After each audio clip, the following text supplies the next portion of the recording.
दोस्तों, सहारा हरियाणा के आज के बुलेटिन में आप सबका स्वागत है। तो नजर डालते हैं आज की हेडलाइंस पर। रोहतक में चोरों ने एक ही रात में 3 दुकानों में दिया चोरी की वारदात को अंजाम। पुलिस सीसीटीवी फुटेज खंगालने में जुटी। एनुअल चार्ज को लेकर पेरेंट्स परेशान। रोहतक कमलानगर डीएवी स्कूल के बाहर पेरेंट्स ने किया प्रदर्शन। जंतर मंतर पर किसान संसद के चौथे दिन रोहतक से पहुंचे भाकियू प्रदेश अध्यक्ष अनिल नांदल उर्फ बल्लू प्रधान। किसान मजदूर का बेटा संसद में पहुंचेगा तभी होगा छत्तीस बिरादरी का भला, कहा अनिल नांदल ने। नेशनल वायरल हेपेटाइटिस प्रोग्राम के आ रहे हैं सार्थक परिणाम, बताया डॉक्टर प्रवीण मल्होत्रा ने। शहीद चंद्रशेखर आजाद युवा ट्रस्ट की ओर से भिवानी चुंगी पर लगाया गया रक्तदान शिविर, बाबा कपिलपुरी ने की शिरकत। इंतजार हुआ खत्म। स्वास्थ्य मंत्री ने बताया, भारत में अगले महीने से आ सकती है बच्चों के लिए कोविड वैक्सीन। अपनी मांगों को लेकर अंबेडकर चौक पर ओबीसी समाज संगठन ने किया हल्ला बोल प्रदर्शन और फूका सरकार का पुतला। पीजीआईएमएस में पदोन्नत हुए कर्मचारियों ने अधिकारियों का जताया आभार। रोहतक में चोरों द्वारा एक ही रात में 3 दुकानों में चोरी की वारदात को अंजाम दिया गया, जिससे आमजन में एक बार फिर से दहशत का माहौल बन गया। हालांकि सूचना मिलते ही पुलिस ने अपनी तरफ से चोरों को पकड़ने के लिए टीम तैनात कर दी है और साथ ही पुलिस सीसीटीवी कैमरे की फुटेज भी खंगाल रही है। बताया जा रहा है कि चोर सफेद रंग की स्विफ्ट कार में आए थे। जिस दुकान में चोरों ने चोरी की वारदात को अंजाम दिया है उनमें छोटू राम स्थित है गोदारा मेडिकल हॉल और 2 दुकानें काठमंडी रोड स्थित न्यू मेडिकल हॉल और टुटेजा मेडिकल स्टोर हैं। इन तीनों दुकानों पर चोरों ने चोरी की वारदात को अंजाम दिया है।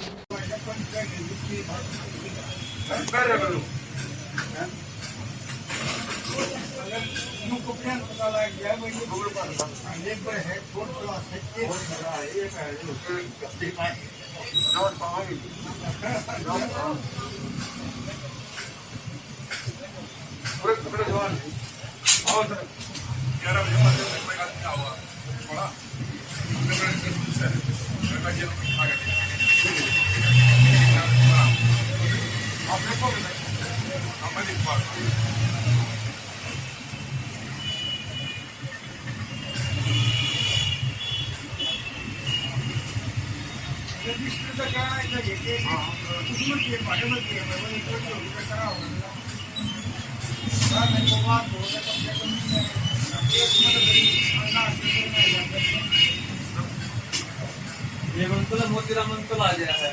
रात को एक्चुअली 4 बजे हमें फोन आया था, हम तो सो रहे थे अंदर। क्या घर को अपना घर कहाँ है? घर हमारे बैक साइड में। अच्छा, बैक साइड में घर है, ठीक है। 4 बजे राइडर का फोन आया था, उसने बाहर से नंबर लिखा हुआ जैसे। अच्छा जी। देख के फोन किया है, जैसे साफ का शटर टूटा हुआ है। ओके। दोनों तरफ से शटर ऐसे उतार रखा था। मतलब टूटा हुआ था नीचे से? हाँ, मतलब फाट रखा था ऐसे। अच्छा, क्या होता है, लोग होते हैं ना। हाँ जी। तो दोनों तरफ से वो पत्ती फाड़ के पत्ती बाहर निकाली उसने जी। और लगभग इतना शटर उठा हुआ था। अच्छा जी। जैसे आगे उन्होंने तो अपने को राइडर ने फ़ोन किया? राइडर ने फ़ोन किया। ओके, तो फिर आप रात को उठ के आए तो आप लोगों ने हालात देखा तो जब तो उन्होंने पुलिस में आए, उन्होंने सारी स्नैप वगैरह लिए पुलिस ने, तो ये डीवीआर भी ले गए अपना निकाल के। तो अपना कैश कितना था काउंटर के अंदर? पैसे लोग 90,000। तो क्या हम कैश यहीं रखते थे या कैसे, क्या मतलब? एक्चुअली कल क्या था, बैंक से हमने खुले पैसे मंगाए थे। 50 का बंडल पूरा, यानी 10 पैकेट हो गए। ओके। 20 का बंडल 10 का, ठीक है। और कुछ पैसे 100-200 के नोट खुले हैं, छोड़ कर गए। ये आज सुबह मॉर्निंग की बात है। अच्छा जी। मैं आया दुकान पे। कितने बजे? आप कितने बजे आए? मैं 7:30 बजे। तो आपने क्या देखा आने के बाद? मैंने देखा मेरा शटर बिल्कुल बंद था, ताले नहीं लगे हुए थे। आप ताले लगा के गए थे? हाँ, रात को ताले लगा के गए। कितने ताले लगे हुए थे? तो एक भी ताला नहीं मिला? ताले नहीं थे, वो शटर बंद था, लीवर बंद था। ओके, फिर अंदर क्या देखा आपने? तो मेरे को ये लगा कि भाई एक्चुअली मैं 10 दिन पहले चला गया था, मैं बता रहा हूँ, मैं 3 दिन से बाहर था। तो मैं आके देखा कि मेरे को ये लगा कि भाई ये लोग ताला लगाना भूल गए हैं। फिर मैं चलो कोई बात दिमाग में नहीं आया कि ये काम हो गया अंदर। ठीक है सर। मैंने वो लीवर खोल के शटर ऊपर किया तो या तो हाल ही बेहाल था। कोरोना काल में स्कूलों द्वारा एनुअल चार्ज लेने का मामला शांत होने का नाम नहीं ले रहा। आज एक बार फिर से बच्चों के अभिभावकों ने स्कूल के बाहर एनुअल चार्ज को लेने के विरोध में प्रदर्शन किया। इस बार ये प्रदर्शन कमला नगर स्थित डीएवी स्कूल के खिलाफ था। अभिभावकों ने साफ तौर पर कहा है कि स्कूल प्रबंधन अपनी मनमर्जी कर रहा है। कोरोना काल में हर कोई कहीं ना कहीं प्रभावित हुआ है।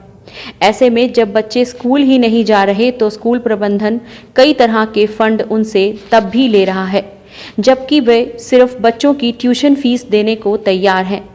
इतना ही नहीं, कई लोगों ने तो स्कूल प्रबंधन पर सुनवाई ना करने के आरोप भी लगाए। ये है कि वो ना बिहेवी बहुत र्यूडली करती हैं, फ़ोन पे भी एंटरटेन नहीं करती। दूसरा, वो अपनी कमिटमेंट की भी पूरी नहीं है। हर पेरेंट यहाँ पे अपना काम छोड़ के उनसे मीटिंग के लिए आया हुआ है। दे आर स्टिल डिलेइंग कि मैं 1 आवर में आ रही हूँ, 2 आवर में आ रही हूँ। This is not fair. Time की वैल्यू होनी चाहिए बीइंग ए प्रिंसिपल। दूसरी बात ये है, हम अपने मंथली ड्यूज देते जा रहे हैं, तो किस बिहाव पे हमारे बच्चों को एग्जामिनेशन से डिवाइड कर रहे हैं, ये सही नहीं है। जब हम मंथली ड्यूज दे रहे हैं तो उनको एग्जाम में कंडक्ट होना चाहिए बच्चों के लिए, उनको एग्जामिनेशन ग्रुप से एग्जिट नहीं करवाना चाहिए। बच्चों पे इस चीज़ का बहुत नेगेटिव असर जा रहा है कि कुछ बच्चे एग्जाम दे रहे हैं, कुछ नहीं दे रहे हैं। What is our fault? तीसरा, हम सब क्राइसिस से गुजर रहे हैं। अगर हमारे बच्चे बिल्डिंग में आते हैं, हम मना नहीं कर रहे कि हम नहीं देंगे चार्जेस। अगर स्कूल ओपन होंगे वी विल पे। अगर स्कूल ही ओपन नहीं है तो इसका कोई लॉजिक नहीं है, हम क्यों दे डेवलपमेंट चार्जेस।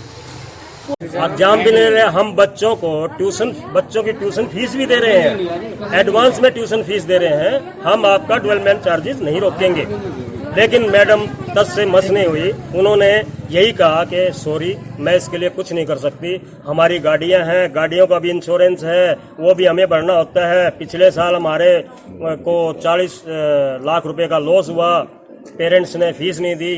मैंने कहा कि मैडम ऐसा तो कोई भी नहीं था जो फीस ना देगा। ट्यूशन फीस जब आप दे रहे हैं तो ट्यूशन फीस तो पहले भी दी थी। तो मैडम टच से मस नहीं, हमारी गवर्नमेंट से यही इसके चलते बच्चों को एग्जाम भी नहीं देने दे रहे ना। हाँ, बच्चों का एग्जाम नहीं देने दे रहे। यही भी मैंने मैडम से यही कहा था कि बच्चों का एग्जाम तो देने दो, लेकिन मैडम टच से मस नहीं हुई। हमारी गवर्नमेंट से गुजारिश है कि डीएवी स्कूल की संस्था का एक तो ऑडिट करवाए कि ये जो पैसा है किस उसमें डाल रहे हैं। ये इतना पैसा ले रहे हैं जो गलत लिया जा रहा है हमारे से। संसद के नजदीक जंतर मंतर पर आंदोलनरत किसानों द्वारा चलाई जा रही किसान संसद का आज चौथा दिन है, जिसमें मंगलवार को रोहतक से भाकियू प्रदेश अध्यक्ष अनिल नांदल उर्फ बल्लू प्रधान भी किसान संसद में शामिल होने के लिए पहुंचे।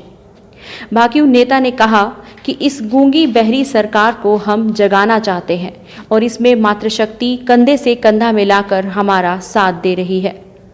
उन्होंने कहा कि किसान आंदोलन के 8 महीने पूरे होने पर मातृशक्ति ने एक दिन के लिए किसान संसद में भाग लिया और इस दिन पूरी कार्रवाई मातृशक्ति द्वारा चलाई गई।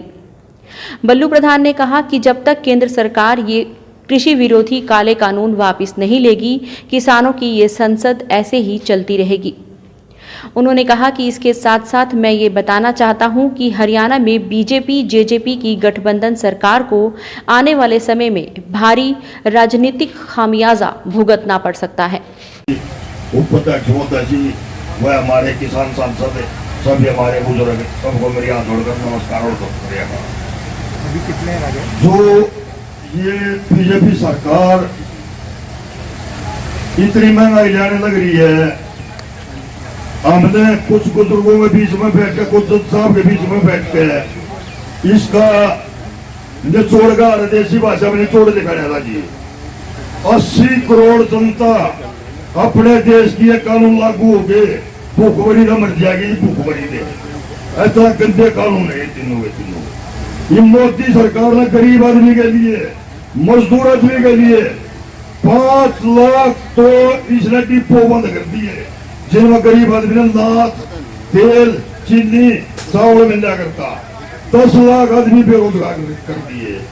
हम ये कानून वापिस करवा कर यहाँ से वापिस होंगे, नहीं तो हम अपने या खून पा सकते हैं, अगर हम वापसी नहीं करेंगे। हरियाणा सरकार की महत्वाकांक्षी जीवन रेखा योजना, जिसने आज नेशनल वायरल हेपेटाइटिस प्रोग्राम का रूप ले लिया है, इसके बहुत ही सार्थक परिणाम निकल कर आ रहे हैं। आए दिन अनेकों पीलिया और काले पीलिया के मरीजों को निःशुल्क जीवन दान दिया जा रहा है। इसी की जागृति फैलाने के उद्देश्य से हर साल 28 जुलाई को विश्व हेपेटाइटिस डे मनाया जाता है। हरियाणा सरकार ने भी इस वर्ष कोविड नियमों के तहत इसे मनाने के लिए हर जिले के सिविल अस्पताल और मॉडल ट्रीटमेंट सेंटर गैस्ट्रोएंट्रोलॉजी विभाग PGIMS को आदेश दे दिए हैं। डॉक्टर प्रवीण मल्होत्रा ने बताया कि हरियाणा सरकार काले पीलिए के प्रति आने वाले हर मरीज पर हजारों रुपए का खर्च खुद वहन करके लोगों को निःशुल्क इलाज उपलब्ध करवा रही है और लाखों लोगों को जीवन दान दे चुकी है। हरियाणा देश का पहला राज्य है जहां आप भारत के किसी भी हिस्से से आकर अपना इलाज निःशुल्क करवा सकते हैं। नमस्कार, मैं डॉक्टर प्रवीण मल्होत्रा हूं। मैं PGIMS में गैस्ट्रोएंट्रोलॉजी विभाग का अध्यक्ष हूं एवं जो हमारा ये मॉडल ट्रीटमेंट सेंटर है national viral hepatitis control programme का, उसका इंचार्ज हूं। हरियाणा सरकार की सबसे महत्वाकांक्षी योजना है जीवन रेखा, जिसको सेंटर के लेवल पे अपना के national viral hepatitis control programme का नाम दिया गया है। इसी के उपलक्ष्य में 28 जुलाई को पूरे विश्व में काला पीलिया दिवस मनाया जाता है, जिसको हम वर्ल्ड हेपेटाइटिस डे बोलते हैं। इसका मेन मकसद होता है मरीजों में, नॉर्मल समाज में इसके प्रति जागृति फैलाना, ताकि कम से कम लोग इस बीमारी को ग्रहण करें और जिसमें मान लो हो गई है उसको तुरंत इलाज मिले। सिविल सोसाइटी कोऑर्डिनेशन कमेटी, आपातकालीन रक्तदान पैनल हरियाणा एवं BP Jain skill development centre के सहयोग से 22 वार्ड 22 कैंप अभियान के तहत वार्ड नंबर 1 में अमर शहीद चंद्रशेखर आज़ाद युवा ट्रस्ट द्वारा विजय दिवस के अवसर पर रक्तदान शिविर लगाया गया, जिसमें प्रवीण बसंतपुर, सरपंच लीली बल्हारा, आयोजक नवीन आज़ाद, विजेंद्र पांचाल सिंह, मनोज मौजूद रहे।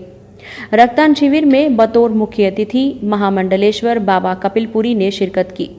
उन्होंने कहा कि ट्रस्ट द्वारा सराहनीय प्रयास किए जा रहे हैं। हर युवा को अपने जीवन में एक बार रक्तदान अवश्य करना चाहिए।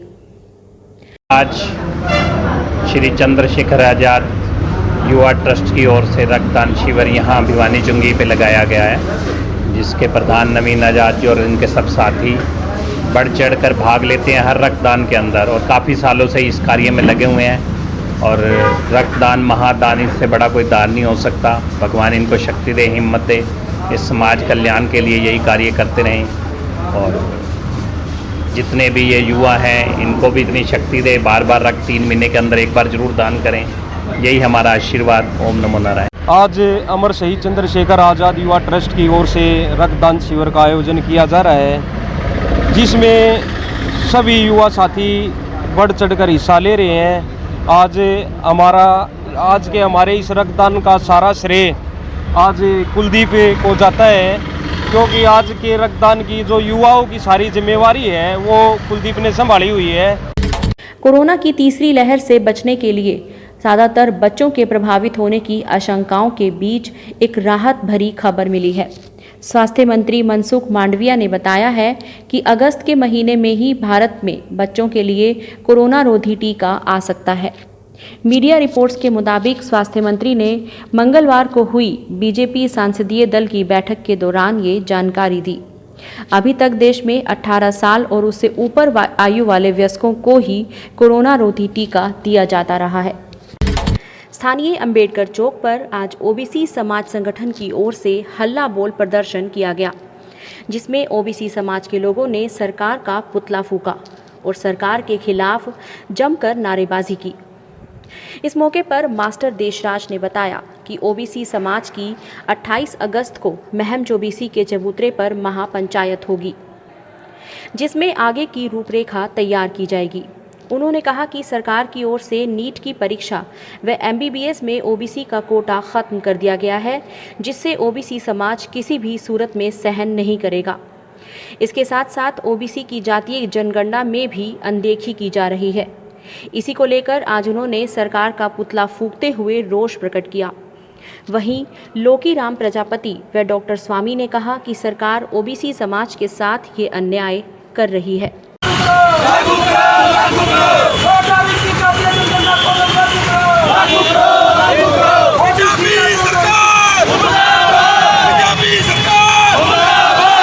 मैं मास्टर देशराज वर्मा आज जो हल्ला बोल प्रदर्शन और पुतला दहन कार्यक्रम है, इसका संयोजक और अध्यक्ष होने के नाते 2-3 बिंदुओं पर हमने ये हल्ला बोल प्रदर्शन किया है। नंबर 1, जो जातीय जनगणना हो रही है उसमें ओबीसी का कॉलम नहीं है, एससी की एसटी की अदर्स की गिनती हो रही है, लेकिन ओबीसी का कहीं कॉलम नहीं है। हमें अंदेशा है कि ये लोग हमारी जनगणना अदर्स कास्ट में कर रहे हैं, लेकिन जब सरकारी योजनाएं बनेंगी तो बीसी को कहाँ से फायदा दिया जाएगा।